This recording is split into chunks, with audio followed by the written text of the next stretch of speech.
안녕하십니까? 네, 저는 연세사랑병원에서 무릎 진료를 하고 있는 서동석입니다. 네, 저는 김진규라고 합니다. 네, 오늘은 어떻게 들으면 생소하실 수도 있는데 어떤 특정 질환에 대해서 한번 말씀을 드려보려고 해요. 이게 한국말로 말하니까 더 이해하기가 좀 어려울 수 있는데요. 오늘 말씀드릴 병에 대해서 이제 진단부터 말씀드리자면은 내측 반월상 연골판 후방 기시부 파열입니다. 이야, 이게 뭔 소린지 저도 일반인이라면 정말 못 알아들을 것 같은 얘기긴 해요. 근데 일단 어떤 파열인지에 대해서 더 말씀을 드리고 그 다음에 이 병에 대해서 한번 찬찬히 얘기를 해보도록 하겠습니다. 무릎 모형을 봤을 때 무릎 속을 이렇게 들여다보면은 이제 위에 뼈와 아래 뼈가 있고요. 그리고 속에 보면 이제 뼈끝은 연골로 있지만 연골 말고 여기에 안쪽과 바깥쪽이 각각 동그랗게 도너츠처럼 생긴 연골판이라고 하더랍니다. 그래서 이제 연골판은 어떤 역할을 하나요? 둥그런 대퇴골과 평평한 경골 사이에서 둥근 게 평평한 데 위에서 굴러다니면 아무래도 접촉 면적이 좁기 때문에 그 좁은 면적을 조금 넓게 해줘서 체중을 분산시켜주는 역할을 하는 연골판이 내측과 외측에 각각 있는 걸로 알고 있습니다. 자, 이렇게 보았을 때 여기가 무릎의 안쪽이고요. 그리고 바깥쪽이고요. 그리고 여기가 앞쪽, 여기가 뒤쪽인 겁니다. 무릎 위에서 밑으로 내려다본다고 생각하시면 돼요. 여기 모형에서도 보였지만 안쪽에도 동그랗고 바깥쪽에도 동그랗잖아요. 근데 이게 제대로 쿠션 역할을 하기 위해서는 앞과 뒤쪽, 그 기시부라고 하는데요. 뿔이라고 생각하셔도 되고 이쪽 부분은 뼈에 부착이 되어 있어야 돼요.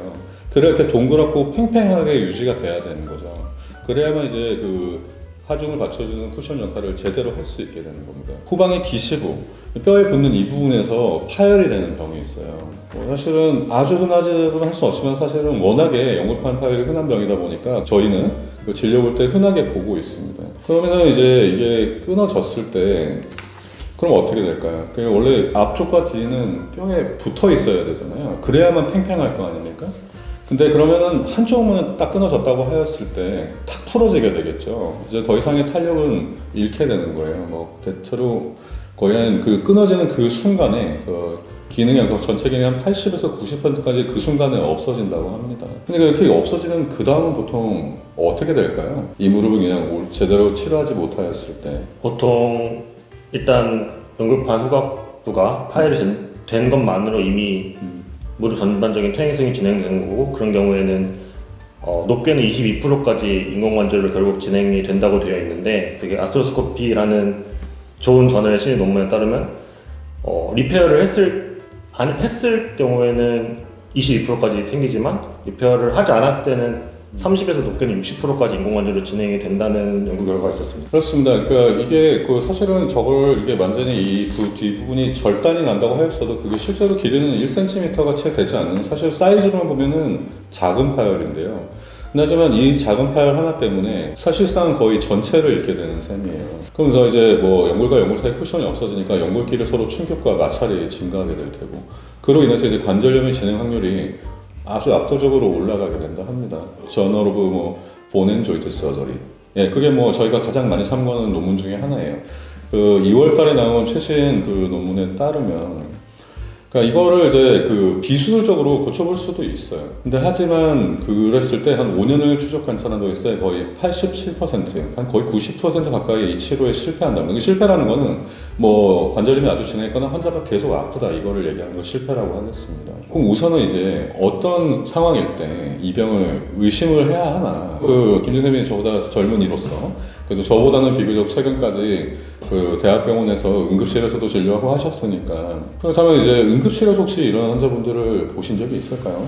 보통 응급실로 올 정도로 통증을 느껴 하시는 분들은 많이 없어서, 주로 이제 여러 연구나 논문에서 이야기를 들어보면 결국 팝 하는 소리가 들리는 팝핑 사운드가 좀 특징적이라고 이야기를 하고, 그런 게 명확하지 않다고 하더라도 환자가 어느 순간 갑자기 통증이 발생하는 순간을 기억하는 순간이 있습니다. 그래서 그런 걸 좀 특징적으로 후각 기시부 파열의 과거력으로, 히스토리로 생각할 수 있을 것 같습니다. 근데 제가 과거에 수련을 받던 시절을 돌이켜 보아도 저도 응급실에서 숱한 날을 밤을 새웠는데 사실 이런 환자는 실제로 많이 봤던 기억은 없습니다. 제가 오히려 일선에서 진료를 하게 되면서 더 많은 환자들 접하게 되었는데요. 보통은 그 환자의 병적 성취를 일단 꼼꼼하게 해봐야 됩니다. 그래서 좀 익숙한 의사들은 뭐 말만 들어도 거의 진단을 할 수 있는 경우도 있어요. 그래서 아마 통상 이런 경우가 가장 흔합니다. 뭐 아주 아프진 않은데 일단은 어떤 그 사건이 발생하기 전에 앞에 한 몇 주나 몇 달 전부터 뭐 약간 불편하다. 그런데 뭐 사실 생활하는데 별 지장은 없었다. 그랬는데 어느 날 하루예요. 그러니까 환자가 그날을 기억합니다. 대부분 다. 그러니까 이게 어느 순간에 딱 끊어지게 되거든요. 보통 이것은 그 끊어졌다 하니까 뭐 다쳤다고 생각하실 수도 있지만 이건 사실은 병입니다. 병. 연골판이란 게 나이가 들어가면서 점점 약해지다가요. 그러다가 이제 점점 약해지다가 작은 파열이 일어나기 시작하니까 약간 아파. 근데 잘은 모르겠어. 병원에 갈 정도는 아닌 것 같아. 이렇게 지내시다가 어느 날 이제 더 이상 버티지 못하고 절단이 나게 되는 날이 오는 거죠. 그날을 환자들은 보통 기억합니다. 근데 보통 그게 다치는 경우가 아니에요. 횡단보도에서 뭐 신호등이 깜빡거리니까 좀 급히 걷다가 아니면 계단을 좀 내려가다가 아니면 소파에서 일어나다가 일상생활이잖아요. 그러다 어느 순간 뭐 보통 무릎 뒤쪽에서 보통 뒤쪽에서 주로 끊어진다 했으니까 뒤쪽에서 예리한 통증을 느낀다거나 김동희 선생님 말씀하신 대로 탁 하고 끊어지는 느낌 이거를 실제로 느끼시는 분들이 있습니다. 그럼 이제 보통은 이제 사실 아주 대단히 아파요. 그 순간에 뭐 제일 또 평균적으로 한 30분은 걷지 못할 정도로 아팠답니다. 근데 좀 쉬고 나면 일단 어느 정도 걸어는 지는데 그 통증이 없어지진 않죠. 보통은 그냥 거의 즉시 찾게 돼요. 아주 아프기 때문에 이게 다치는 그 순간에는. 제가 체감하기로는 초기에 진단을 실패하는 경우가 많은 것 같아요. 그거는 왜 그럴까요? 원장님께서 아까 이제 네. 그 옛날 옛적 말씀을 해주셨었는데 네. 이 후각 기시부 파열이라는 게 수면 위로 떠오른 지가 역사가 길지 않은 걸로 알고 있습니다. 그래서 잘 모르시는 분들도 계시고 그리고 엑스레이 상에서 무엇보다 관절염이 심하지 않기 때문에 그냥 일시적인 관절염이라고 생각을 하고 뭐 주사를 놓거나 먹는 약 먹거나 물리치료를 하시는 경우가 많은데요. 이벤트가 발생하고 나서 13주 이내에 수술적 치료를 하는 것이 가장 결과가 좋은 것으로 알려져 있습니다. 네. 그래서 보통 그 동네 병원에서 물리치료나 이런 것만 하면서 그냥 지켜보셨을 때 그 13주라는 시간이 생각보다 빨리 지나갈 수 있기 때문에 그런 이벤트가 있을 때는 좀 더 적극적인 전문적인 진료를 받는 것이 좋을 것으로 생각합니다. 신장질환 이런 게 아니까 그 시간 단위로 끊을 수 없지만 통상 뭐 연구 결과에 따르면 그래도 그 터진 다음에 이거 어떤 적극적인 치료에서 복구를 하려면은 3개월 이내는 하는 게 이상적이다, 바람직하다. 그런데 사실은 저희가 진료를 보다가도 그 기간을 이미 넘긴 상태에서 오신 분들 많아요. 왜 그러냐면은 후각부에 그 기시부 파열이 있을 때 엑스레이를 찍게 될 거 아니에요? 기본 검사니까요. 근데 보통은 정상이거나 아니면 초기 관절염, 괜찮아 보이는 상태인 거죠. 그래서 어떤 좀 경험 있게 있거나 뭐 노련한 정형외과 의사라면 이미 그 병력 청취만 들어도 사실은 거의 알 수 있는데 요즘에 뭐 꼭 정형외과 의사분들 아니라 뭐 어떤 다른 여러 과에서도 뭐 관절 통증을 뭐 다루고들 계시잖아요. 뭐 과마다 그래도 뭐 전문 분야가 다르니까 그런 세세한 질환의 특성까지는 사실은 다 모를 수 있겠죠. 저도 뭐 다른 과는 잘 모르니까요. 그래서 이게 엑스레이가 정상이다 보니까 일단 보존적 치료를 먼저 하게 돼요. 통상은요. 그래서 약을 뭐 드셔보신다던가 물리치료를 한다든가 아니면 주사를 한다 그러는 거죠. 절단이 났으면 절단이 난 겁니다. 뭐 그대로 만약에 뭐 기부스라고 몇 달을 누워만 있어도 결코 붙지 않아요. 치료를 하면은 시간이 흘러서도 그렇고 어쨌든 간에 뭔가 약이나 주사가 들어갔으니까 조금 덜 아파진다고는 느끼거든요. 그리고 한 달 정도 지나면은 그냥 자연병원 그냥 근데 내버려둬도 평지 정도는 그럭저럭 걷는 상태가 되기는 합니다. 그러다 보니까 일선에서 이제 좀 차도가 있는 것 같다 여기시고 시간이 이제 그렇게 다병치료하면서 흘러가는 거죠. 근데 저 상위에 그냥 정형외과 전문병원이나 대학병원을 찾는 분들은 그 치료에서 만족할 만큼 낫지 않았기 때문에 오시게 되는데 근데 그러면 이제 앞서서 이게 아까 13주 3개월이 아니라 벌써 뭐 5개월 6개월 이렇게 돼서 오시는 분들도 있어요. 저는 그런 분도 있었습니다. 50대 초반에 여자 환자 쉬었는데 다른 곳에서 어떤 치료하셨는지 모르겠어요. 불과 정상이었던 엑스레이가 6개월 만에 말기로 치달아서 6개월 만에 그냥 그 젊은 분이 인공관절하게 되는 경우도 있었어요. 빠르면 그렇게도 될 수 있거든요. 그래서 이거는 그 조속한 진단이 일단 제일 중요해요. 저희들도 이제 항상 유심히 진료를 해야 되겠고 일선에 계신 다른 과의 선생님이시라도 혹시 뭐 관절 이런 증상 있는 환자를 보시게 되었을 때 좀 유의해서 진료를 봐주시면은 그래도 환자를 구해낼 수 있는 좀 찬스를 잡을 수가 있을 것 같아요. 저는 항상 체감하기로는 김장철에 되게 많았다고 했는데 그럼 이 병의 그 위험 요소가 어떤 분들한테 이런 병이 잘 생길까요? 연령대는 주로 50대에 생기고 뭐 젊은 분 같은 경우에는 고에너지로 인한 심한 외상에 의해서 생기는 경우가 대부분이고 많은 연구들에서 대부분 50에서 60 사이가 가장 많은 환자분으로 되어 있습니다. 그리고 이게 남녀 차이도 있다고 알고 있습니다.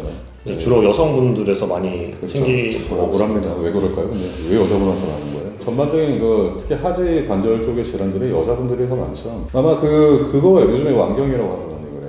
그 완경을 기점으로 해서 이제 몸이 좀 다른 몸이 되는 거죠. 호르몬 차이도 생기고 그러다 보니까 이제 아무래도 관절 부분에 이제 퇴행성 변화가 남자들보다 빈도도 높고 진행도 빠른 경우가 많습니다. 그런 것이 여자분들이 더 환자로서 많이 찾게 되는 이유이실 것 같아요.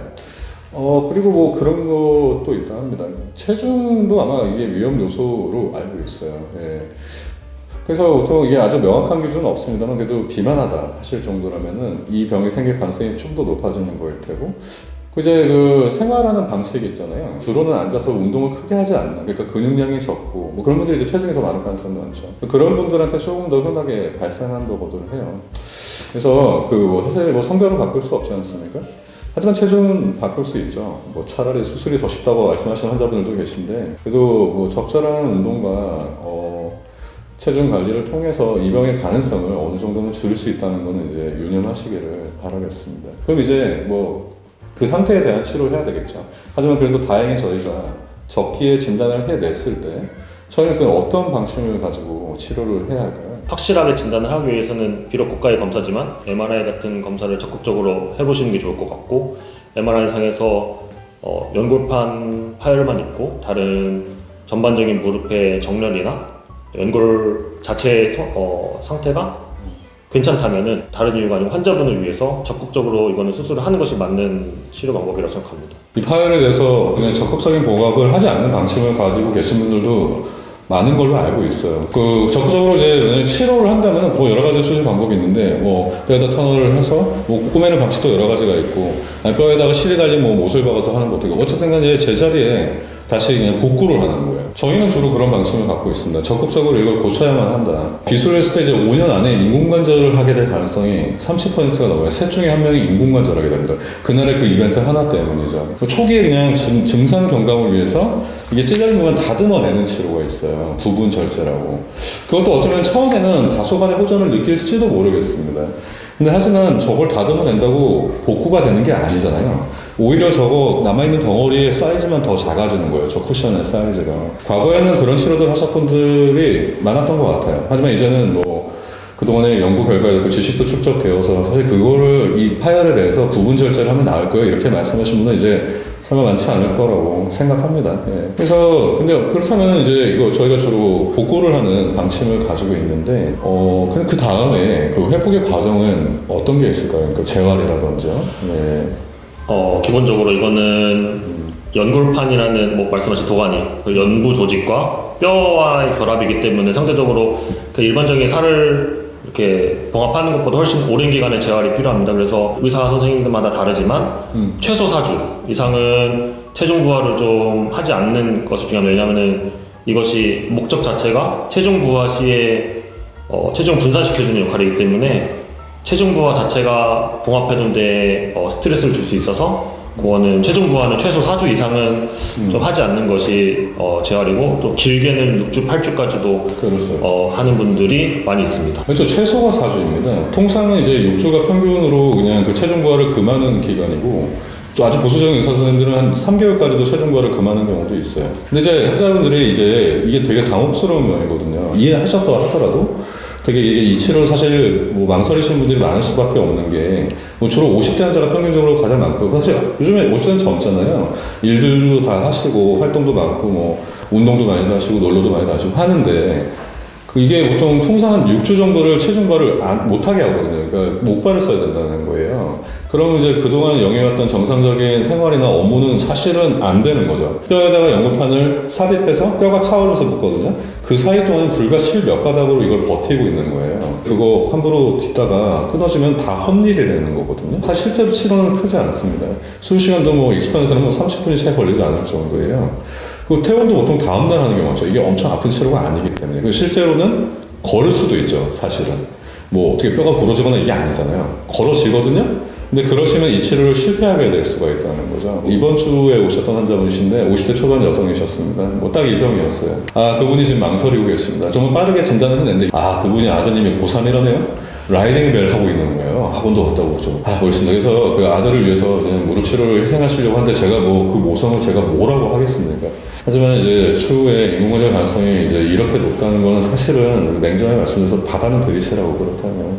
그래서 뭐 적어도 뭐 체중을 좀 줄인다든지 뭐 운동이라도 하셔라. 그래야 진행을 늦출 수도 있고. 이 정도 말씀만 드렸고 아마 그분 고민 중이실 때 아마 못 하실 것 같습니다. 환자분들이 유의하실 게 있나요? 근데 어떤 식으로 이걸 예방할 수 있죠?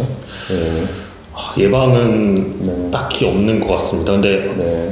계속 이제 말씀하셨던 것처럼 의심하는 거, 이렇게 환자분들이 이런 병이 50살 전으로부터는 생길 수 있고 모근 부위에 통증이 생긴다면은 가능한 한 빨리 병원에 가서 적절한 치료를 받는 게 가장 중요하다고 생각할 것 같습니다. 저는 뭐 예방이랄 게 딱히 없지만요. 아까 뭐 위험 요소가 뭐 체중이 있고, 뭐 연령이 있고, 성별이 있고 그렇잖아요. 그리고 성별이랑 나이는 바꿀 수 없잖아요. 근데 하지만 그 체중과 이제 운동은 어떻게 해볼 수 있는 거 아니겠습니까? 그리고 이제 뭐 꼭 이 병이 아니라 그 체중과 그 운동량, 근육량에 따라서 생길 수 있는 숱하게 많은 질환들이 있거든요. 나중에 사실 연세 드셔도 다리만 멀쩡해도 되게 정정해 보이고 뭐 활동도 잘하시고 근사해 보이거든요. 근데 뭐 불편하게 걸으시면 일단 본인이 우울하시고 그렇잖아요. 그런 걸 막기 위해서 뭐 이 병뿐만 아니라 뭐 퇴행성 관절염 여러 가지 관절염을 예방하기 위해서 적절한 운동과 적절한 범위의 체중 관리 이런 거가 그래도 거의 할 수 있는 예방이고 근데 그거 말고 뭘 먹어서 뭐 좋은 걸 먹어가지고 예방할 수 있는 병은 아니라는 거 근데 그런 거는 말씀드리겠습니다. 아무튼 뭐 이런 병이 있었을 때 뭐 환자분 본인이 의심하실 수 있으면 뭐 그것도 뭐 좋겠고 아니면 일선에 계신 1차 진료 하시는 선생님들이 우선은 빠른 의심을 해 주셨으면 좋겠어요. 뭐 잠깐 좀 두서없이 말씀드려가지고 우리 구독자분들이 이걸 잘 이해하셨기를 바라고요. 오늘 말씀드릴 내용은 이걸로 마무리하겠습니다. 건강관리 유의하십시오. 다음에 뵙겠습니다.